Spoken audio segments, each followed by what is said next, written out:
Bismillahirrahmanirrahim. Assalamu alaikum 7th class. I hope you are all safe and sound in your homes.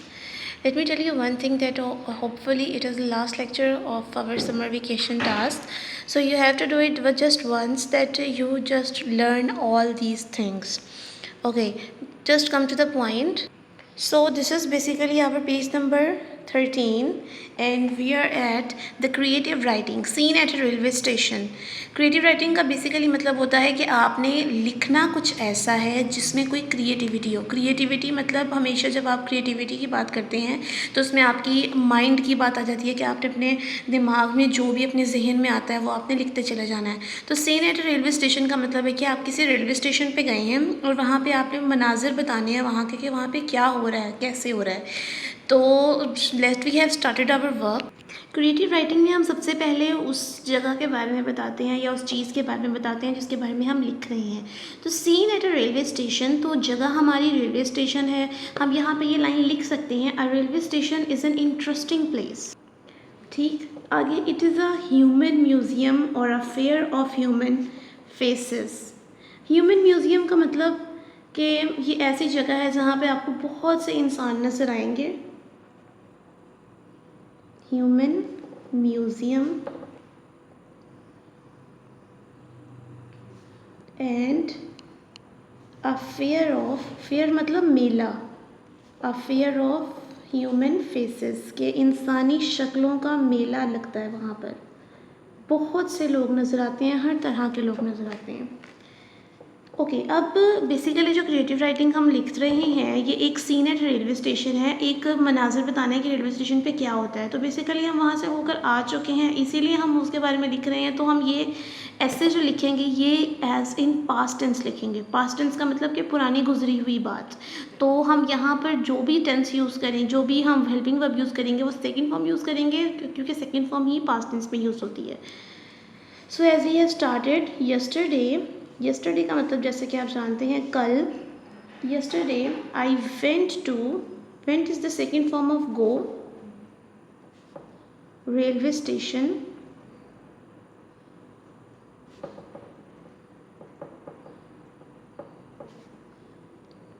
To see off my friend, कि मैं अपने एक दोस्त को सी of करने गया था, कि वो जा रहा था और मैं उससे मिलने गया था। There was a big crowd of people,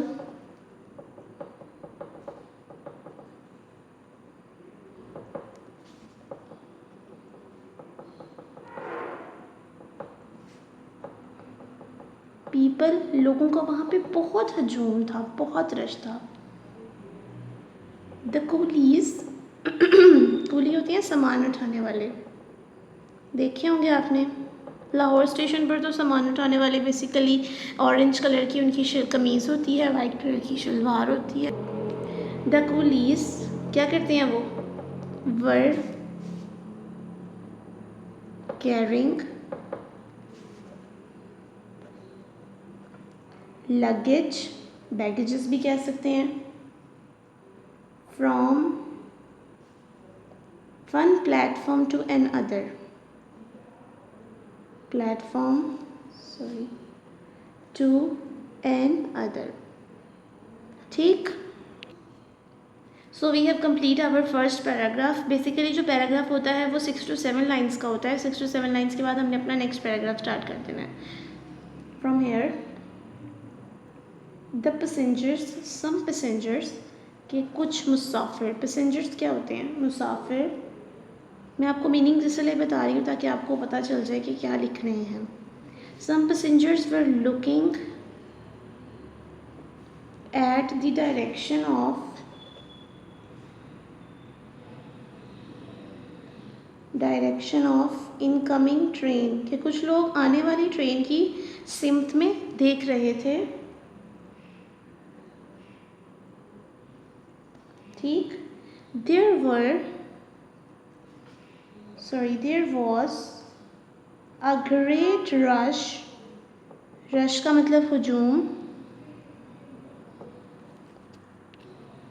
eight the tea stalls.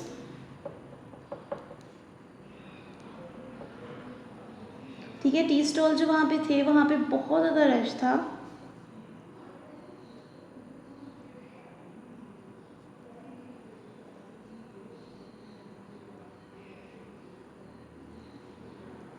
The train reached and everybody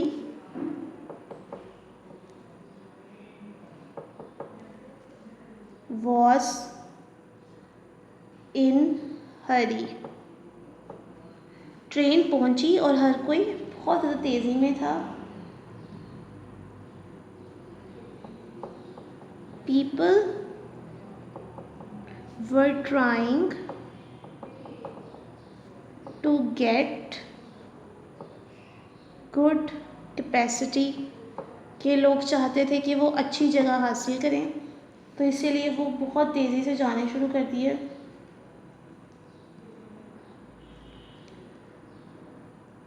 People threw their luggage through the windows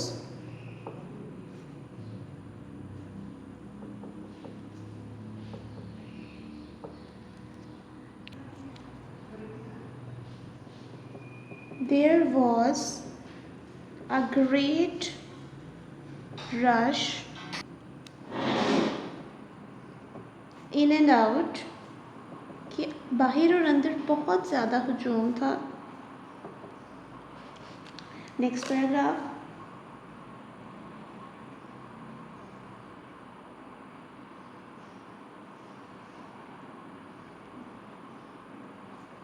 Watermen were supplying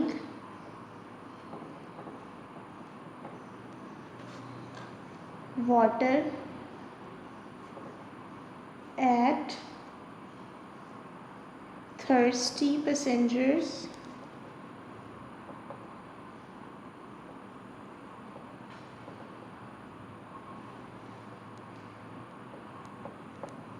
people left one by one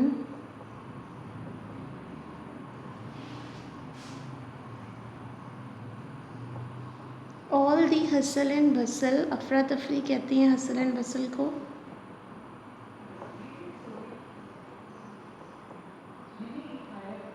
was over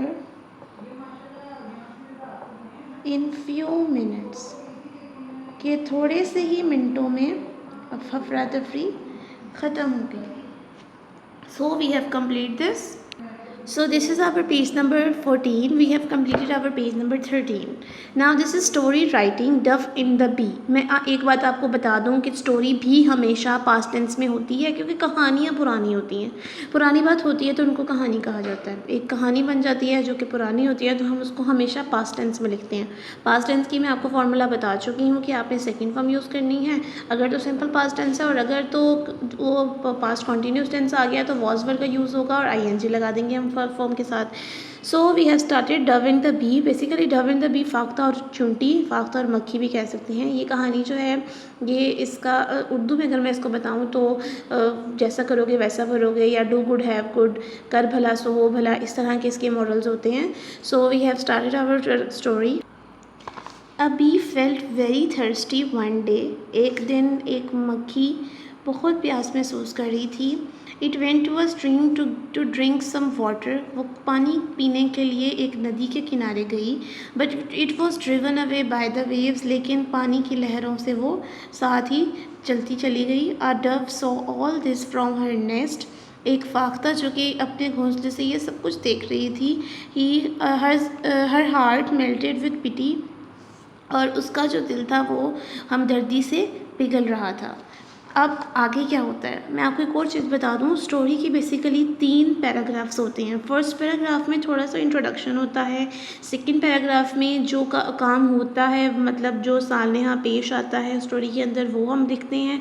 third paragraph में उसका conclusion लिखते हैं कि at the end हुआ क्या, और जो last पे उसका मॉरल आ जाता है। तो इस तरह आपने हमेशा स्टोरी 3 पैराग्राफ में लिखनी होती है। शी प्लक द लीफ, उसने एक पत्ता तोड़ा, and dropped it near the bee, और उसे मक्खी के पास फेंक दिया. इट क्लिम्ड ओवर दैट, मक्खी उसके ऊपर चढ़ गई, and dried up its wings, और अपने परों को सुखाया, एंड फ्ल्यू अवे, और उड़ गई. अब आगे क्या होता है? A few days later, कुछ दिनों बाद, a hunter came there, एक शिकारी वहाँ आया. He saw the dove sitting in her nest, उसने फाख्ता को देखा कि वो अपने घोंसले में बैठी थी. He loaded his gun to shoot her, उसने अपनी गन जो उसके पास जो उसकी बंदूक थी उसको लोड किया, चलाया, to shoot her, उसको शूट करने के लिए. The bee happened to see all that, वहाँ पे जो मक्खी थी वो ये सब कुछ देख रही थी. यहाँ तक हमारा सेकेंड पैराग्राफ हो गया. Now we turn to our third paragraph. So now this is the third paragraph. It flew towards him, वो उस तक पहुँची, and stung him on his hand, और उसके हाथ पर डंक मार दिया या काट दिया. He was just then pulling the trigger, वो अब उसका बंदूक का ट्रिगर दबाने ही वाला था. He missed the aim, उसने अपना निशाना ख़ता कर दिया, and the dove flew away, और फाख्ता वहाँ से उड़ गई. Moral: one good turns deserve another, two good have good. So now we have completed our story. Now turn next page number 15.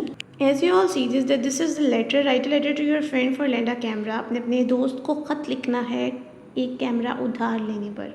Basically मैं आपको एक बात बता दूं कि लेटर और एप्लीकेशन में जो पैटर्न होता है वो बहुत मैटर करता है कि आपको पैटर्न बहुत अच्छे तरीके से लिखना होता है. पैटर्न मिस्टेक जो होती है वो आपके मार्क्स भी डिडक्ट करवाती है, और सेकेंडली आपका लेटर और एप्लीकेशन भी सारी की सारी ख़राब हो जाती है. So first thing first is I am going to write the application letter pattern. Okay, this is the pattern. Examination hall, city ABC, ये लेटर है. एप्लीकेशन अगर होती तो हम यहाँ पे लिखते the principal national public high school Lahore, पर ये आपका एक लेटर है तो लेटर में हमारा आता है एग्जामिनेशन हॉल सिटी A.B.C. उसके बाद जो आपने डेट लिखनी होती है, आप सीनियर क्लासेस हैं, जब 4th तक की पैटर्न और तरीके की डेट होती है. 4th से ऑनवर्ड चूँकि बोर्ड क्लासेस आ जाती हैं तो हम इसके पैटर्न चेंज कर देते हैं. So here we are right. First हम यहाँ पे मंथ लिखते हैं, दैट इज़ जून, और आज की date that is 13th 2020 full stop. Okay, this is our pattern. Next आपने अपने दोस्त का, जिस भी दोस्त को लिखना है, मैं हमेशा डियर अली लिखती हूँ, आप अपने किसी भी दोस्त का नाम लिख सकते हैं. And after that you have to write a comma. अस्सलाम वालेकुम. A group of my class fellows is going on a trip to Murree hills. एक चीज़ आपको मैं बताती चलूँ, मरी हिल्स चूँकि एक जगह का नाम है इसीलिए हमने इसका फर्स्ट लेटर कैपिटल लेटर लिखा है. जो भी प्रॉपर नाउन होता है, किसी भी चीज़ जगह का नाम होता है, हम उसका फर्स्ट कैपिटल लेटर ही लिखते हैं. Murray is full of charming sceneries. I want to take some snaps of these sceneries. My camera is out of order. I shall be grateful if you lend me your camera for some days. I hope you will not disappoint me. I shall use it with great care. With best wishes, yours sincerely, XYZ. तो कह रहे हैं कि अस्सलाम वालेकुम, मेरे class का एक क्लास फेलोज़ का जो एक ग्रुप है वो मरी जा रहा है और मैं भी उनके साथ जाना चाहता हूँ. I am also going with them, उनके साथ जा रहा हूँ. Murree is full of charming sceneries, Murree में बहुत सी दिलकश मनाजिर हैं. I want to take some snaps of these sceneries, मैं इन मनाजिर की तस्वीरें लेना चाहता हूँ. My camera is out of order, मेरा कैमरा जो है वो ख़राब हो चुका है. I shall be grateful if you lend me your camera for some days, मैं आपका बहुत शुक्रगुजार हूँगा अगर आप मुझे ये कैमरा कुछ दिनों के लिए उधार दे दें. I hope you will not disappoint me, मुझे उम्मीद है कि आप मुझे मायूस नहीं करेंगे. I shall use it with great care, मैं बहुत ज़्यादा एहतियात करूँगा इसकी. With best wishes, your sincerely XYZ. One thing is, yours के ऊपर अपोस्ट्रॉफी नहीं आता. छोटी क्लासेस में ऐसा आता है, 4 क्लास तक की पैटर्न होता है, लेकिन जो मैं आपको लिखवा रही हूँ that is a board classes. Sincerely XYZ तीनों के दरमियान में फुल स्टॉप या डॉट कह सकते हैं आप. So we have complete our last lecture 7th class. I hope you all have understand this and learn it very carefully. Words meaning, word sentences और इस तरह की जो बी की चीज़ें हैं ये सब आप लोग बहुत अच्छे तरीके से याद कर लें ताकि आपको अच्छे से आगे भी आ जाए. ठीक है, this is all related to your syllabus and your course work. So अपना बहुत ख्याल रखिएगा. नेक्स्ट लेक्चर में आपसे मुलाकात होगी इंशाल्लाह. अल्लाह हाफिज़.